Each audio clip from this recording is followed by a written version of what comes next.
ಅಂತಕ್ಕಂಥದ್ದು ತಡ್ಕೊಂಡು ಸಿಗ್ತಾ ಇರಲಿಲ್ಲ. ಅಂತಹ ಮಹಾನುಭಾವ ವಿಕ್ರಮಾದಿತ್ಯ ಆ ರಾಜ್ಯವನ್ನು ಪರಿಪಾಲನೆ ಮಾಡುತ್ತಾ ಇದ್ದಾನೆ. ಓರ್ವ ಬ್ರಾಹ್ಮಣ, ಎಲ್ಲಿಲ್ಲದ ಕಿತ್ತು ತಿನ್ನುವಂಥ ಬಡತನ ಅವನಿಗೆ, ಸಣ್ಣ ಪುಟ್ಟ 5-6 ಮಕ್ಕಳು, ಆ ಕಿತ್ತು ತಿನ್ನುವಂಥ ಬಡತನ ಅಂದರೆ ಬ್ರಾಹ್ಮಣ ವಂಶದಲ್ಲಿ ಹುಟ್ಟಿ ಕುಲದಲ್ಲಿ ಹೀನನಾದ. ಏನವಾ ತಾಯೇ, ಕುಳ ಚಿಕ್ಕದಾದ್ರೂ ಪರವಾಗಿಲ್ಲ, ಕುಲ ಕೆಡಿಸ್ಕೋಬಾರ್ದಂತೆ. ಕೇಳಿಲ್ವ ಗಾದಿನ? ಕುಳ ಸ್ವಲ್ಪ ಚಿಕ್ಕದಾದ್ರೂ ಪರವಾಗಿಲ್ಲ, ಕುಲ ಕೆಟ್ಟೋದ್ರೆ ಇಲ್ಲಿ ಬ್ರಾಹ್ಮಣೋತ್ತಮನಿಗೆ ಅದೇ ಆದ್ದು.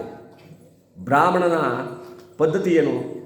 ಬೆಳಗ್ಗೆ ಎದ್ದು ಕೂಡಲೇ ಸಂಧ್ಯಾ ವಂದನೆ ಇತ್ಯಾದಿಗಳನ್ನು ಮಾಡಿಕೊಂಡು, ದೇವರ ಧ್ಯಾನ ಮಾಡಿಕೊಂಡು, ವೇದಗಳನ್ನು ಉಪನಿಷತ್ತುಗಳನ್ನು ಪಠನೆ ಮಾಡಿಕೊಂಡು ಬಂದಂಥವರಿಗೆ ಅದನ್ನು ಹೇಳ್ತಾ ಲೋಕಕ್ಕೆ ಹಿತವನ್ನು ಕಾಯ್ತಕ್ಕಂಥದ್ದು ಬ್ರಾಹ್ಮಣನ ಕರ್ತವ್ಯ.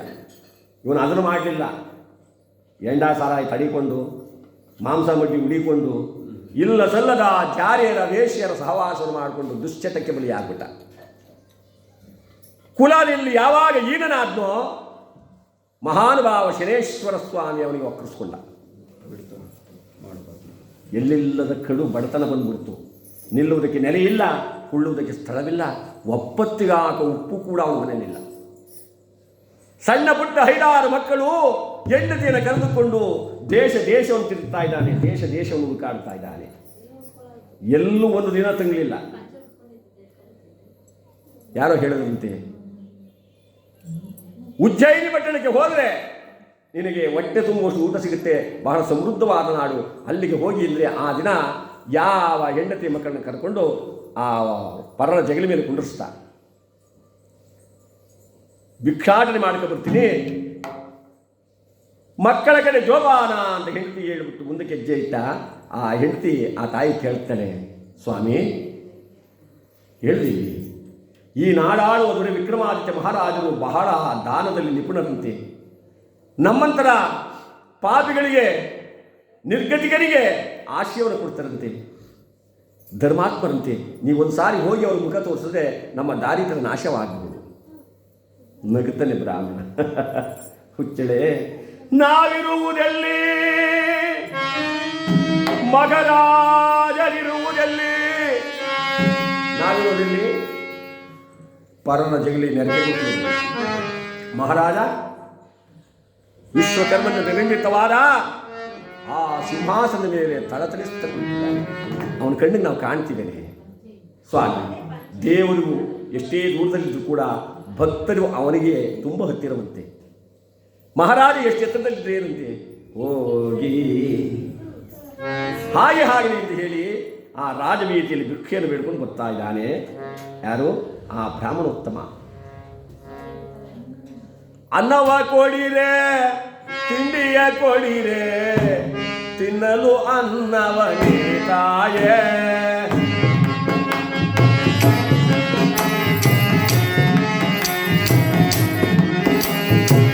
ಅನ್ನವ ಕೊಡಿರೆ, ತಿಂಡಿಯ ಕೊಡಿರೆ, ತಿನ್ನಲು ಅನ್ನವ ನೀತಾಯೇ. ಉನ್ನ ನಿಮ್ಮ ಪರಶಿವನೇ ಅನ್ನವ ಕೊಡಿತಾಯೇ.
ಯುದ್ಧೋಲಗಕ್ಕೆ ಮಹಾರಾಜ ವಿಕ್ರಮಾದಿತ್ಯ ಬಂದು ಕುಳಿತಿದ್ದಾನೆ.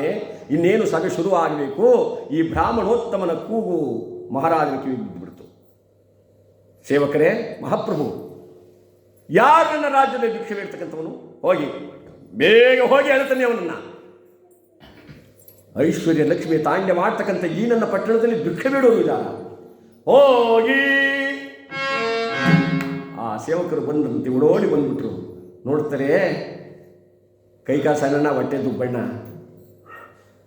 ಒಂದು ತುಂಡು ಪಂಚೆ ಸುತ್ತಿದ್ದಾನೆ, ಬರಿಮೈ.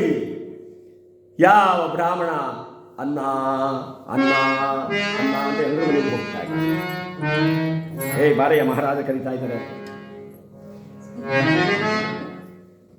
ಕರೆತಂದು ನಿಲ್ಲಿಸಿದರಂತೆ. ವಿಕ್ರಮಾದಿತ್ಯ ಮಹಾರಾಜ ಕೇಳಿದೇನೆಯ, ಇಷ್ಟೊಂದು ತುಂಬಿ ತುಳುಕಾತಕ್ಕಂಥ ನನ್ನ ಪಟ್ಟಣದಲ್ಲಿ ಭಿಕ್ಷೆ ಬಿಡ್ತಾ ಇದೆಯಲ್ಲ, ಏಕೆ? ಏನಾಗಿದೆ ನಿಮಗೆ? ಸ್ವಾಮಿ, ಶನಿದೇವರ ಕಾಟ, ಅವನು ಕಟ್ಟಂತಹ ಕಡು ಕಷ್ಟದಿಂದ ನಾನು ಈ ರೀತಿ ಬೆಟ್ಟ ಗುಡ್ಡ ಹಳ್ಳ ಕೊಳ್ಳ ದೇಶ ಕೋಶವನ್ನೆಲ್ಲ ಸುತ್ತಾದರೂ ಕೂಡ ನಾನು ತಪ್ಪುತ್ತಾ ಇಲ್ಲ. ಅದಕ್ಕೆ ನನಗೆ ಈ ಗತಿ ಬಂದಿದೆ. ಏನು? ಆ ಶನಿದೇವನು ನಿನಗೆ ಅಷ್ಟು ಕಡು ಕಷ್ಟ ಕೊಡ್ತಾನ? ಬಾ ಸೇವಕರೇ, ಕೋಟಿ ಕೋಟಿ ಬೆಲೆ ಬಾಳ್ತಕ್ಕಂಥ ಮುತ್ತು ರತ್ನಗಳನ್ನು ಕೊಟ್ಟು ಕಳಿಸಿ ಇವನಿಗೆ. ಆ ಶನಿ ಏನು ಮಾಡ್ತಾನೆ ನಾನು ನೋಡ್ತೀನಿ. ಅವತ್ತು ನೇಲು ಕೊಟ್ಟು ಕಳಿಸಿದ್ರು. ತೆಗೆದುಕೊಂಡು ಮನೆಗೆ ಬಂದ. ಸಾಯಂಕಾಲವಾಗಿತ್ತು. ಬೆಳಗಾದ ಮೇಲೆ ಯಾರಿಗಾರು ಮಾರಾಟ ಮಾಡಿ ಅದರಿಂದ ದವಸದಾನವನ್ನು ಕೊಂಡುಕೊಳ್ಳೋಣ ಅಂತ ಹೇಳಿ ಹೆಂಡತಿಗೆ ಹೇಳಿ, ಹೆಂಡತಿ ಇರೋನೆ ಆ ದಿನ ಪವಡಿಸಿದ್ದಾನಂತೆ. ನಿಶಿರಾತ್ರಿಯಲ್ಲಿ ಆ ಶನೇಶ್ವರ ಸ್ವಾಮಿ ಬಂದು ಯಾರಿಗೂ ಗೋಚರವಿಲ್ಲದಂತೆ ಆ ಆಭರಣವನ್ನೇ ಅಪರಿಸ್ಕೊಂಡಿರ್ತಾರೆ. ಬೆಳಗಾದ ನೋಡ್ತಾನೆ, ಇಟ್ಟಿದ್ದ ಆಭರಣದ ಗಂಟಿಲ್ಲ.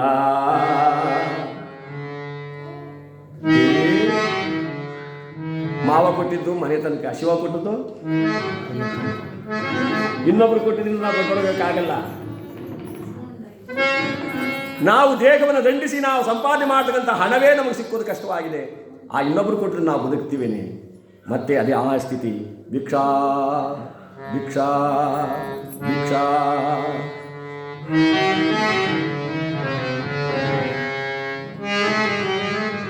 ಬ್ರಹ್ಮ ಕಪಾಲವ ಹಿಡಿದು ಈ ಧರ್ಮ ದೇಶದಲ್ಲಿ ನಡೆದು, ಬ್ರಹ್ಮ ಕಪಾಲವ ಹಿಡಿದು ವಿಷಾಪ ಭಿಕ್ಷಯ ನರಸುತ್ತ ಬಂದೆ.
ಯಾವನವನು? ಸ್ವಾಮಿ, ಅದೇ ನಿನ್ನೆ ನೀವು ಆಭರಣ ಕೊಟ್ಟು ಕಳಿಸ್ತಾರಲ್ಲ, ಅವನೇ ಮತ್ತೆ ಭಿಕ್ಷೆ ಬೇಡ್ತಾವನೆ. ಯಾಕೆ ಅವನ್ನ? ಈ ಮನುಷ್ಯನಿಗೆ ಎಷ್ಟೊಂದು ದುರಾಶೆ. ಕೊಟ್ಟದ್ದೆಲ್ಲ ಮನೇಲಿ ಇಟ್ಬಿಟ್ಟು ಮತ್ತೆ ಬೇಡ್ಕೊಂಡು ಬರ್ತಾ ಇದ್ದಾನೆ. ಕೊಡೋರ್ ಕಂಡ್ರೆ ಬಿಡದೆ ವ್ಯಾಪಾರ ಅಂತ. ಎಳತನ್ನೇ ಎಂದರೆ ಧರನೆ ಆ ಬ್ರಾಹ್ಮಣೋತ್ತಮನನ್ನ ರಾಜಸ್ಥಾನದಲ್ಲಿ ನಿಲ್ಲಿಸಿದೇನೆಯ? ನಿನ್ನೆ ಆಭರಣ ಭಿಕ್ಷೆ ತಗೊಂಡು ಹೋಗಿದ್ದೀಯಾ, ಇವತ್ತು ಮತ್ತೆ ಬಂದಿದೆಯಲ್ಲ ಭಿಕ್ಷೆ ಬೇಡ್ಕೊಂಡು. ಸ್ವಾಮಿ, ನೀವು ಕೊಟ್ಟದ್ದನ್ನು ನಾನು ಕಣ್ಣಲ್ಲಿ ನೋಡಿದೆ ಅಷ್ಟೇ. ಮನೆಗೆ ತೆಗೆದುಕೊಂಡು ಹೋಗಿ ಅದನ್ನಿಟ್ಟೆ. ಬೆಳಗಾಗುವುದರೊಳಗೆ ಅದು ಮತ್ತೆ ನನಗೆ ಸಿಗದೆ ಯಾರು ಕಳ್ಳರು ಅಪಹರಿಸಿಕೊಂಡು ಹೋಗಿದ್ರು ಸ್ವಾಮಿ. ಅದಕ್ಕೆ ಈ ಭಿಕ್ಷೆ ಕಳ್ಳರಿಂದ ಅಪಹರಣವಾಯಿತೆ. ಈ ದಿನ ನಿನ್ನ ಗುಡಿಸಿಲಿನ ಪಕ್ಕದಲ್ಲಿ 100 ಜನ ಸೇವಕರನ್ನ ಕಾವಲಿಟ್ಟುಬಿಡೋಣ. ಯಾವ ಕಳ್ಳರು ಬಂದು ಹೊತ್ಕೊಂಡು ಹೋಗ್ತಾರೋ ನಾನು ನೋಡ್ತೀನಿ. ಅದಕ್ಕಿಂತಲೂ 10ರಷ್ಟು ಆಭರಣವನ್ನು ಕೊಟ್ಟು 100 ಜನ ಸೇವಕರನ್ನು, ಸಿಪಾಯಿಗಳನ್ನು ಕಳಿಸ್ಬಿಟ್ಟ ಮಹಾರಾಜ ವಿಕ್ರಮ. ಆ ಬ್ರಾಹ್ಮಣೋತ್ತಮನ ಮನೆಯ ಸುತ್ತಲೂ ಕಾವಲಿದ್ದು ಬಿಡಿ, ಅವನು ಯಾವ ಕಳ್ಳವನ್ನು ಬರ್ತಾನೋ ನಾನು ನೋಡ್ತೀನಿ ಅಂತ ಹೇಳಿ ಕಳಿಸಿದ್ರೆ ಆ ಸಿಪಾಯಿಗಳು ಕಾಯ್ತಾ ಇದ್ದಾರೆ. Left right left right left right left right left right. ಅವನ ಮನೆ ಸುತ್ತಲೂ ಕಾಯ್ತಾವ್ರೆ. ಆವರಣದ ಗಂಟೆ ಇಟ್ಕೊಂಡು ಮಲಗಿದ್ದಾರೆ ಸತ್ಯ ದಂಪತಿಗಳು. ಭಗವಂತನ ಆಟ ಬಲ್ಲವರು ಯಾರು? ಅವನ ಲೀಲೆಗೆ, ಅವನ ಕೊಡುವ ಕಡು ಕಷ್ಟಕ್ಕೆ ಎದುರು ನಿಲ್ಲುವರು ಯಾರಿದ್ದಾರೆ? ಯಾವಾಗ ರಾಜನಾಡಿದ ಈ ಕಠಿಣವಾದ ನುಡಿಯನ್ನು ಕಂಡಂಥ ಪರಮಾತ್ಮ ಕಳ್ಳರನ್ನು ಕಳುಹಿಸಿ ಸುರಂಗ ಮಾರ್ಗವನ್ನು ತೋರಿಸ್ಬಿಟ್ಟ. ಇಡೀ ರಾತ್ರಿಯಲ್ಲ. ಸುರಂಗ ಮಾರ್ಗ ಅಂದರೆ ಭೂಮಿಯನ್ನೇ ಕರ್ಕೊಂಡು ಹೋಗೋದು. ಇವರೆಲ್ಲ ಹೆಂಗೆ ಸಿಪಾಯಿಗಳು ಕಾಯ್ತಾ ಇದ್ದಾರೋ ಹಂಗೆ ನಿಂತವ್ರೆ. ಆ ಸುರಂಗ ಮಾರ್ಗದಲ್ಲಿ ಬಂದು ಆಭರಣದ ಗಂಟನ್ನು ಅಪರಿಸಿಕೊಂಡು ಅದೇ ಮಾರ್ಗವಾಗಿ ನಿಂತುಕೊಟ್ಟು ಬೆಳಗಾದ ಮೇಲೆ ನೋಡ್ತಲ್ಲೋ, ನನಗೂ ಗೊತ್ತಿಲ್ಲ, ನೀನೇನಾದ್ರು ನೋಡಿದೇನೋ ನನಗೂ ಗೊತ್ತಿಲ್ಲ. ಮತ್ತೆ ಸ್ಥಿತಿ ಬ್ರಾಹ್ಮಣೋತ್ತಮನಿಗೆ ಭಿಕ್ಷೆ ಬೇಡುವಂಥ ಸ್ಥಿತಿ ಬಂತು. ಮಹಾರಾಜ ವಿಕ್ರಮ ಸುಮ್ಮನಿರಲಿಲ್ಲ. ಯಾವುದನ್ನು ಕೊಟ್ಟರು ಗೋಪ್ಯವಾಗಿ ಕೊಡಬೇಕು. ನಮ್ಮ ಯಜಮಾನರ ಹೆಸರೇನು ಗೊತ್ತಾಗಿಲ್ಲ, ಬಜ್ಜಪ್ಪನವರು. ಏನೋ ಒಂದು ಮಗಳು ಮದುವೆ ಮಾಡಬೇಕಾಯ್ತದೆ, ಒಂದು ಆಸ್ತಿ ತಗೋಬೇಕಾಯ್ತದೆ, ಒಂದು ಸೈಟ್ನೇ ತಗೋಬೇಕಾಯ್ತದೆ, ಒಂದು ಬೋರ್ ಹಾಕ್ಸ್ಬೇಕಾಯ್ತದೆ. ಮನುಷ್ಯ ಎಲ್ಲರೂ ಹಣವನ್ನು ಇಟ್ಕೊಂಡೇ ಎಲ್ಲ ಕಾರ್ಯ ಮಾಡೋಕ್ಕಾಗುತ್ತೆ ಸ್ವಾಮಿ. ಮತ್ತೊಬ್ಬರ ಆಶ್ರಯ ಬೇಕೇ ಬೇಕು. ಬಜ್ಜಪ್ಪನವರೇ ಏನೋ ತೊಂದರೆ ಆಗಿದೆ, ಒಂದು 5,000 ದುಡ್ಡು ಕೊಡಿ ಅಂದರೆ ಬೀದಿಲಿ ನಿಂತ್ಕೊಂಡು ಏನ್ಸ್ಕೊಟ್ಬಿಡ್ತಾರ. ಕೊಡೋ ಮನಸ್ಸಿದೆ ಏನು ಮಾಡ್ತಾರೆ? ಮನೆ ತಗ ಬರೆಯ ಕರೆದು ಜೋಪಾನಾಗಿ ಇಟ್ಕೊಂಡು ಹೋಗ್ಯ. ಈಗ ಹೆಂಗೆ ತಗೊಂಡು ಹೋಗ್ತೀವಿ ಹಂಗೆ ತಂದು ನಾವು ಮತ್ತೆ ತಲುಪಿಸ್ಬೇಕಣಯ್ಯ. ಇದು ಬುದ್ಧಿವಂತರ ಲಕ್ಷಣ. ಹಾಗೆ ಮಹಾರಾಜ ಅಂದ್ಕೊಂಡ, ನಾನು ಬಹಿರಂಗ ಹಾಕೊಟ್ಟು ತಪ್ಪಾಗಬೇಕು, ಗೋಪ್ಯ ಹಾಕೊಡ್ಬೇಕು ಅಂತ ಹೇಳಿ ಭರಣಿ ಕುಷ್ಮಾಂಡವ ಅಂದರೆ ಕುಂಬಳಕಾಯಿ ತರಿಸ್ಬಿಟ್ಟ. ಆ ಒಳಗಿರ್ತಕ್ಕಂಥ ತಿರುಳೆಲ್ಲ ತೆಗೆಸಿ ಕೋಟಿ ಕೋಟಿ ಬೆಲೆ ಬಾಳ್ತಕ್ಕಂಥ ಮುತ್ತು ಮಣಿ ರತ್ನ ಪುಷ್ಯರಾಗ ಹವಳ ಎಲ್ಲವನ್ನ ಅದಕ್ಕೆ ತುಂಬಿಟ್ಟ. ಬ್ರಾಹ್ಮಣೋತ್ತಮನ ಕೈ ಕೊಟ್ಟ. ನೋಡಪ್ಪ, ಇದರಿಂದ ನೀನು ಖಂಡಿತವಾಗಿ ಉದ್ಧಾರವಾಗ್ತೀಯ. ಓ ಬ್ರಾಹ್ಮಣ ಅಂದ್ಕೊಂಡು, ಹೌದು ಸ್ವಾಮಿ, ಅಷ್ಟೊಂದು ಆಭರಣ ಕೊಟ್ಟಂಗೆ ಉದ್ಧಾರ ಆಗಿಲ್ಲ, ಇನ್ನು ಈ ಕುಂಬಳಕಾಯಿ ತಗೊಂಡೋಗಿ ನಾನು ಉದ್ಧಾರ ಆದಂಗೆನೆ. ಏಕೆಂದರೆ ವಿನಾಶಕಾಲೆ ವಿಪರೀತ ಬುದ್ಧಿ. ವಿನಾಶಕಾಲ ಬಂದಾಗ ಏನೇನೋ ಬುದ್ಧಿ ಚಂಚಲವಾಗ್ತಾ ಇರ್ತದೆ. ಇದಕ್ಕೆಲ್ಲ ಯಾರು? ಆ ಗ್ರಹಗಳೇ ಕಾರಣ. ಮನುಷ್ಯನ ಬುದ್ಧಿ ಚಂಚಲವಾಗಬೇಕಾದ್ರೆ, ತಾನು ತಪ್ಪು ದಾರಿ ಹಿಡಿಯಬೇಕಾದ್ರೆ, ಮನಸ್ಸು ವಿಕಲ್ಪವಾಗಬೇಕಾದ್ರೆ ಇದಕ್ಕೆಲ್ಲ ಕಾರಣ ಗ್ರಹ. ಈಗಲೂ ಹೇಳ್ತಾರಲ್ಲ, ಗ್ರಹಚಾರ ಕಾಲ ಹಾಕೊಂಡು ಬಾರೋ, ಏನೋ ಗ್ರಹಚಾರ ಕೆಟ್ಟೋಗ್ಬಿಡೋದು ಬಾರೋ ಅಂತಾರೆ. ಹಾಗೆಯೇ ಆ ಕುಂಬಳಕಾಯಿ ಕೈ ಕೊಟ್ಟಾಗಲೇ ಅಂದ್ಕೊಂಡಂತೆ, ಅಯ್ಯೋ ಇದನ್ನು ತಗೊಂಡೋಗಿ ನಾನು ಏನು ಮಾಡಲಿ, ಮನೆಗೆ ತಗೊಂಡೋದ್ರೆ ಒಂದೇ ಹೊತ್ತು ಪಲ್ಯ ಮಾಡ್ಕೊಂಡು ನನ್ನ ಮಕ್ಕಳು ಹೆಂಡತಿ ತಿಂದುಬಿಡ್ತಾರೆ. ಇದನ್ನು ಯಾರಿಗಾದರೂ ಶ್ರೀಮಂತ ಬ್ರಾಹ್ಮಣರು ಮಾರಿದ್ರೆ ಒಂದು 3 ಪಾವು ಅಕ್ಕಿನಾರು ಕೊಡ್ತಾರೆ, 3 ಹೊತ್ತಿಗೆ ದಾರಿ ಆಗುತ್ತೆ ಅಂತ ಹೇಳಿ ಒಬ್ಬ ಶ್ರೀಮಂತ ಬ್ರಾಹ್ಮಣನಿಗೆ ತೆಗೆದುಕೊಂಡು ಹೋಗಿ 3 ಪಾವು ಅಕ್ಕಿಗೆ ಅದನ್ನು ಮಾರಾಟ ಮಾಡಿಬಿಟ್ಟ. ಆ 3 ಪಾವು ಅಕ್ಕಿಯನ್ನು ತಂದು ಹಾಕಿದ. 3 ಹೊತ್ತು ಗಂಜಿ ಆಯಿತು, ಊಟವಾಯಿತು. ಮತ್ತೆ ಯಥಾಸ್ಥಿತಿ ಭವತಿ ಭಿಕ್ಷಾಂದೇಹಿ ಭವತಿ ಭಿಕ್ಷಾಂದೇಹಿ ಭವತಿ ಭಿಕ್ಷಾಂದೇಹಿ. ವಿಕ್ರಮಾದಿತ್ಯ ಮಹಾರಾಜ ಆಸ್ಥಾನಕ್ಕೆ ಕರೆಸಿದ. ಏನಯ್ಯ, ನಾನು ಕೊಟ್ಟಂತ ಕುಂಬಳಕಾಯಿ ಏನು ಮಾಡಿದೆ? ಸ್ವಾಮಿ 3 ಪಾವು ಅಕ್ಕಿಗೆ ಮಾರಾಟ ಮಾಡಿಬಿಟ್ಟೆ. ಛೇ, ಬಯಸುವುದೊಂದು ಆಗುವುದಿಲ್ಲೊಂದು, ಬಯಸುವುದೊಂದು ಆಗುವುದಿಲ್ಲೊಂದು, ಆಸೆಯಲ್ಲ ವಿಫಲ ವಿಫಲ, ಆಸೆಯಲ್ಲ ವಿಫಲ.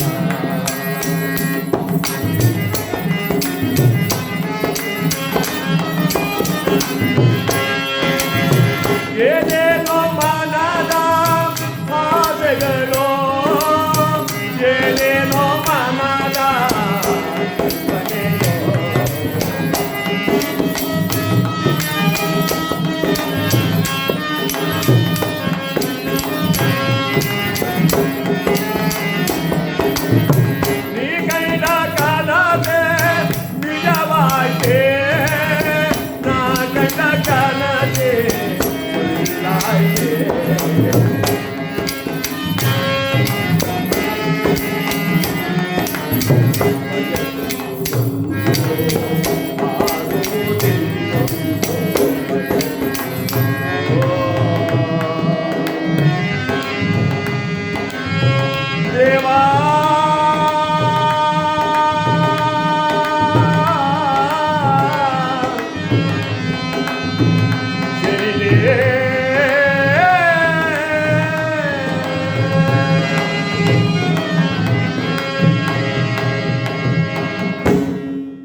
ಮನಸ್ಸೊಂದಾದರೆ ಆ ಭಗವಂತನ ಆಟವೇ ಇನ್ನೊಂದಾಗಿರುತ್ತೆ. ಹೀಗಿರಬೇಕಾದರೆ ನಿನ್ನಲ್ಲಿರ್ತಕ್ಕಂಥ ದಾರಿದ್ರ್ಯವನ್ನು ನಾನು ದಾರಿ ಹರಿಸ್ಕೋತೀನಿ. ಆ ಶನಿ ನನಗೆ ಕೊಡಲಿ ಕಷ್ಟವನ್ನು, ನನ್ನ ಪ್ರಜೆಗಳಿಗೆ ಕಷ್ಟ ಕೊಡೋದು ಅವನೇ ಆಗ ಬಾ ಅಂತ ಹೇಳಿ ಯಾವ ಆ ಬ್ರಾಹ್ಮಣೋತ್ತಮನಿರ್ತಕ್ಕಂಥ ದಾರಿದ್ರ್ಯವನ್ನು ಮಹಾರಾಜ ತಾನು ದಾರಿ ಹರಿಸ್ಕೋತಾನಂತೆ. ನನ್ನನ್ನೇನು ಮಾಡಬಲ್ಲ ಆ ಶನಿದೇವ. ಅಂತಹ ಮಹಾಪುರುಷ, ಅಂತಹ ದೈವಜ್ಞಾನಿ, ಅಂತಹ ಶೂರ ವೀರಾಗ್ರಣಿ, ಪ್ರಜೆಯೇ ನನ್ನ ದೇವರು ಅಂತಕ್ಕಂಥ ನಂಬಿದ್ದಂಥ ಮಹಾಪ್ರಭು ಅಂದರೆ ಆ ವಿಕ್ರಮಾದಿತ್ಯ ಮಹಾರಾಜ. ರಾಜನಾದರೆ ಅಂತಹ ರಾಜನಿರಬೇಕು. ಅಂತಹ ರಾಜನ ಆಶಯದಲ್ಲಿ ಬೆಳೆಯುವಂಥ ಪ್ರಜೆಗಳೇ ಧನ್ಯರು. ಈ ರೀತಿಯಾಗಿ ಕಲಾಹರಣವನ್ನು ಮಾಡ್ತಾ ಇದ್ದಾನೆ. ಕಳೀತಿದೆಯಂತೆ ಕಾಲ. ಒಡ್ಡೋಲಗಕ್ಕೆ ಬರ್ತಾ ಇದ್ದಾನೆ. ಅವನು ಬರುವಾಗ ಪರ ಕೇಳೋಕ್ಕೆ ಆ ಕಡೆ ಪಕ್ಕದಲ್ಲಿ ಈ ಕಡೆ ಪಕ್ಕದಲ್ಲಿ ಪರ ಕೇಳೋರು. ನಿಮಗೆಲ್ಲ ಗೊತ್ತಿರಬೇಕು. ಪರಾಕಂದರೆ ಅವರ ವಂಶವನ್ನು, ಅವರ ಗುಣವನ್ನು, ಅವರ ಶಕ್ತಿಯನ್ನು, ಸಾಮರ್ಥ್ಯವನ್ನು ಹೊಗಳೋದು. ಅದಕ್ಕೆ ಹೊಗಳಬಟ್ಟು ಅಂತ ಕೂಡ ಹೇಳ್ತಾರೆ. ನಡುವೆ ನೊಡ್ಯಾಣ ತೋಳಬಾಪರಿ ವಜ್ರ ಕಿರೀಟವನ್ನು ಧರಿಸಿಕೊಂಡು ಮಹಾರಾಜ ಯಾವಾಗ ಒಡ್ಡೋಲಕ್ಕೆ ಆ ರಾಜಸ್ಥಾನಕ್ಕೆ ಬರ್ತಾ ಇದ್ರೆ, ರಾಜಾಜರಾಜ ರಾಜ ಮಾತಾಡ ವೇದ ದತ್ತ ದೇವ ಗೋರ ವಿಕ್ರಮಾದಿತ್ಯ ಮಹಾರಾಜ ಜೈ ಪರಾ ಜೈ ಪರಾ ಜೈ ಪರಾ. ಆ ಸಿಂಹಾಸನದ ಮೇಲೆ ಬಂದು ಹಾಸಿಗೆಯನ್ನು ಕುಳಿತುಕೊಂಡ. ಈ ಕಡೆ ಬ್ರಾಹ್ಮಣರ ಗುಂಪೊಂದು ಸೇರಿತ್ತು ರಾಜಸಭೆಯಲ್ಲಿ. ಅವರು ಹಿಂಗೇನೆ ಗುಸು ಗುಸು ಅಂತ ಮಾತನಾಡ್ತಿದ್ರು. ಮಹಾರಾಜ ನೋಡಿದ್ರೆ ಹೇಳಿದ್ರು, ಸ್ವಾಮಿ ಈ ದಿವಸ ನವಗ್ರಹಗಳ ವಿಚಾರವಾಗಿ ನಾವು ಮಾತಾಡ್ತಾ ಇದ್ದೀವಿ. ನವಗ್ರಹಗಳು ಪಂಡಿತೋತ್ತಮರೇ, ನಾನು ಗ್ರಹದ ವಿಚಾರವನ್ನು ಇದುವರೆಗೂ ಕೇಳಬೇಕು ಅಂತ ನನ್ನ ಮನಸ್ಸು ಬಹಳ ಕುತೂಹಲ ಪಡ್ತಾ ಇತ್ತು. ದಯಮಾಡಿ ಒಂದೊಂದು ಗ್ರಹದ ವಿಚಾರವನ್ನು ಸಾಂಗೋಪಾಂಗವಾಗಿ ಹೇಳಿ ನನ್ನ ಕೃತಾರ್ಥನಾಗಿ ಮಾಡಿ ಸ್ವಾಮಿ. ಆ ಗ್ರಹಗಳ ಚರಿತ್ರೆಯನ್ನು ಹೇಳಬೇಕಾಗಲಿ, ಕೇಳಬೇಕಾಗಲಿ, ಪಠನಗೈಯಬೇಕಾಗಲಿ